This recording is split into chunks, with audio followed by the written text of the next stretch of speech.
Is Deion Sanders on the hot seat at Colorado? I think some people are suggesting that, and it's time to address that conversation. Now, Deion Sanders is a coach that everybody seems to have an opinion on. And when you are Deion Sanders, that's not new. Deion Sanders has been a coach that's been polarizing for a while, and not from a controversial. I mean, people think it's controversial, but he's just different. He just does things differently. And I don't think that's a bad thing. I think that he has a great intention behind a lot of the things that he does, and people just get caught up in the hype. And last year obviously was a big driver of that. I think last year also did a lot of things for this program that were, I think, both good and bad, because coming into this year you had high expectations for Colorado, or at least some people did. I think the fan base expected another great season.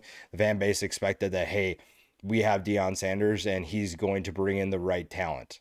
And obviously it did not work. They're 3-7 so far this year. And overall, he's 16-19 at Colorado. And I think we're seeing that this is still, or at least can be, a tougher job to win at if it's not done right. And I think if people who evaluated this outside of Boulder, Colorado, probably looked on this job as a little, or at least this team this year, as a little lower than what maybe the fan base expected. And that creates some tension between anybody that predicts this team would take a step back. But in terms of the question, is Deion Sanders on the hot seat? I don't think that's a fair question to ask. I don't think that you can do that after just one season. And when you look at Rick George, the athletic director, push back on that claim. I don't know who is starting that opinion, who's starting that wave. But let's take a deep breath here. One season that you have that's not great does not mean that a head coach is automatically on the hot seat. There are also other factors that have added into the team's struggles. Deion's personal health problems have, required him to be away from the program. That's not his fault. That's not anybody's fault, but it does impact the team. Also, you went 9-4 last year. This team went 9-4. Let's just calm down until there's a proven history, or at least a proven string of struggles. One season does not mean we're going to give up on a head coach. And South Carolina is going through the same thing. Shane Beamer just won 9 games last year, and now people are calling for him to be fired. And I get that's part of college football. But I don't think that Deion Sanders deserves to be on the hot seat. You look at what he has done, it's clearly he knows how to bring in the right talent. He is a draw to a lot of recruits and a lot of portal prospects. Now, does he need to tweak some things? Yeah, I think some things need to be tweaked heading into the offseason. Will he do that or not? I don't know. But it's next year is when we could probably have that conversation. If he does not change anything, if he brings in a class from the portal and doesn't do a ton of work on the recruiting trail to bring in the right types of players, then you can probably start having that conversation. But if he makes adjustments, if he changes certain things, doesn't have to change everything, but if he changes certain things, I think that this is going to be a better program and it'll show signs of progress. Some other things during the season too. The quarterback shuffling was not handled well. I'll say that. That is just a mistake though. That's not going to cause me to say, oh, he doesn't know what he's doing. Sometimes you just got to learn. We have kind of forget that this is his first FBS job. And I get that comes with bigger expectations, but there is also a learning curve.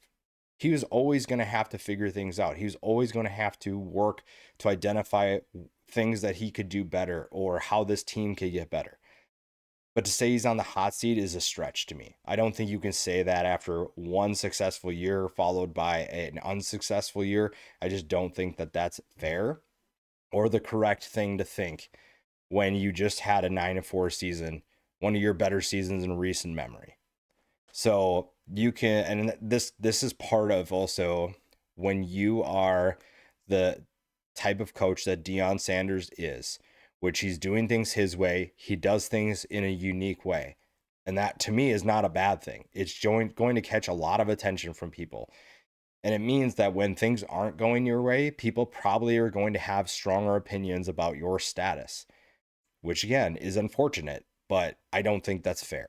I don't think that you can evaluate people differently just because they do things uniquely. I mean, you look at other coaches that have done things differently. PJ Fleck is one of the most unique coaches in college football.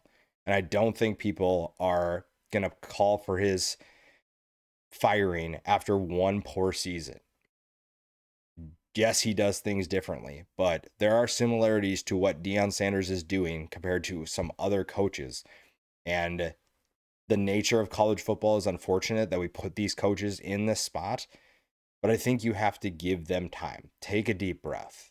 I mean, if you were mad about him in his first season of Colorado, then that's crazy. But if you were okay with giving him time and then he showed you that here's what he can do, then I don't think you deserve the right to be upset about a season that, if you truly evaluated it correctly, you knew this was going to be a step back season. You weren't winning 9 games in 2025.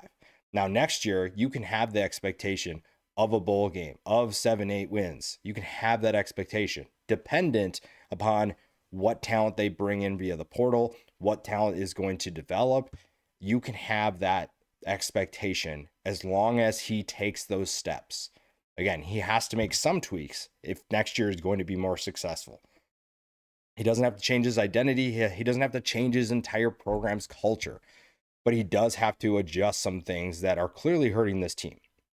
You can't just wing it with the quarterback position. You do have to bring in the right transfer portal talent, and you can't just rely on all portal players to be able to win football games. And we'll see what happens with the guys that he's recruited out of high school. We'll see if any of them are able to step up. And that'll be interesting to watch. So again, you're not changing a ton about your program, but next year is truly when we will start having that conversation. You can have that conversation, you can have that opinion in the first few games if they're struggling. If they're not getting off to a good start, then you can have that opinion. You can start thinking that way.